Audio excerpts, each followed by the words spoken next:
welcome to my channel. If you are watching, it's because you're curious on how to get to the manatees at Three Sister Springs, or you're just looking to see how Three Sister Springs looks like. Either way, I'm going to show you both.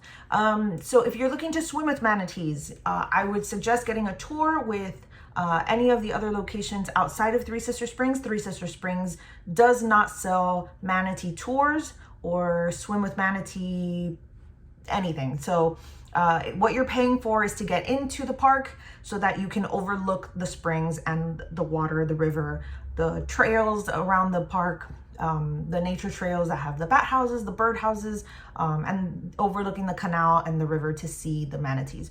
But there is no entry into the water from Three Sister Springs. You have to go in from down the river, bring a paddleboat or a kayak, or pay for a tour to come in and see the manatees and swim in the water. If you are coming in during peak seasons, I highly recommend that you go in the water as early as possible. I understand that the water is going to be a little bit colder, but you should be wearing your either like a long sleeve, a life jacket, something to keep you warm. And the earlier the better, just to kind of avoid the crowds, because it is a very popular tourist spot. So if you're looking to see manatees, if you're looking to see how the park looks like, I implore you to watch the rest of the video so you can get a look for yourself. So enjoy the rest of the video.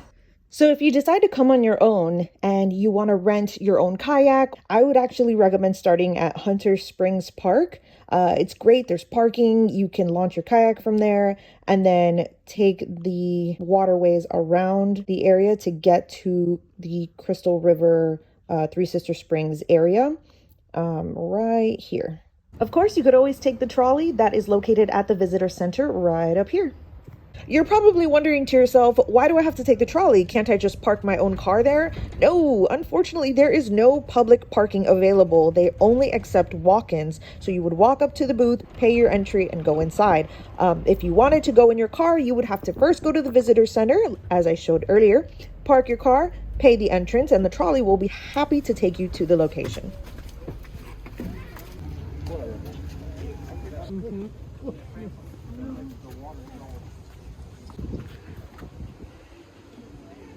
Because he's all the way at the bottom. Okay, so now that we've arrived at Crystal River National Wildlife Refuge at Three Sister Springs, you might notice that there's some swimmers in the water. You're probably wondering, well, okay, you mentioned that there's no access from the boardwalk, so how did they get in there? I'll show you the narrow entrance that it connects from the springs to the river right now.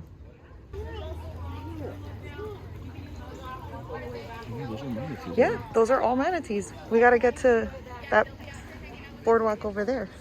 So we kept walking through the boardwalk and we got to see the other side of the spring. Looks beautiful, lovely, here for it.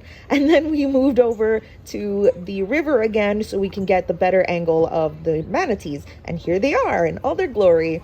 I know it's a little hard to tell. It kind of looks like a bunch of big rocks, but those are actually a bunch of manatees. And yes, this area is kind of closed off and restricted so that people can't really cross over into the barrier. So they have a little area to relax and stay away from people. But if they're feeling curious, they can also cross that line and say hello.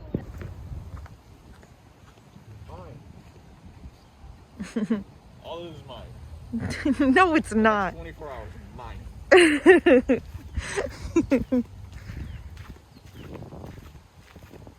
Like I mentioned before, there are bird houses and bird watching locations along this trail and a lot of benches.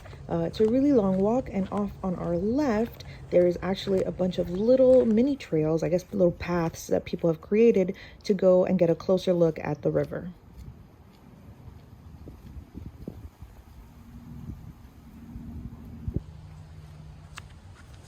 So here's what it looks like. No manatees out here. Let's keep walking. Let's see what else we find.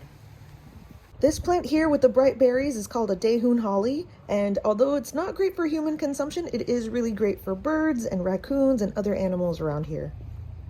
Hey, that's pretty cool. We have a cormorant swimming in the water with a manatee, and they're hanging out over here on this restricted area of the river or canal, away from the kayakers and swimmers, so they're in the protected side.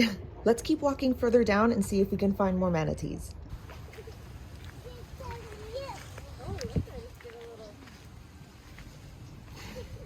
Ooh, I think I see some.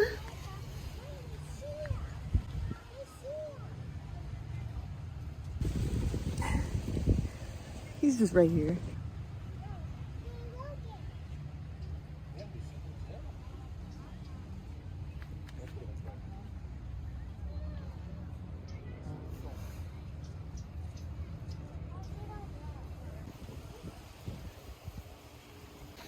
I think it's safe to say we found manatees way more than we had anticipated. We even saw one with her baby. How cute. So I think this is a really good example on why boaters should really be careful when it comes to no wake zones and areas where manatees appear quite often. Because as you'll see, even though the water is shallow and pretty clear, mom and baby both kind of disappear at the bottom, and you never know when you might come across one. So it's better to be safe than sorry. Thankfully, though, there are places like this where there are restricted areas so boats can't pass, and that risk is minimized. And we get a chance to see so many of them together. Well, that's it for now. I hope you enjoyed seeing them with me, and maybe next time we'll get an underwater look. So until then, don't forget to hit the like button and subscribe, and I'll see you on the next one.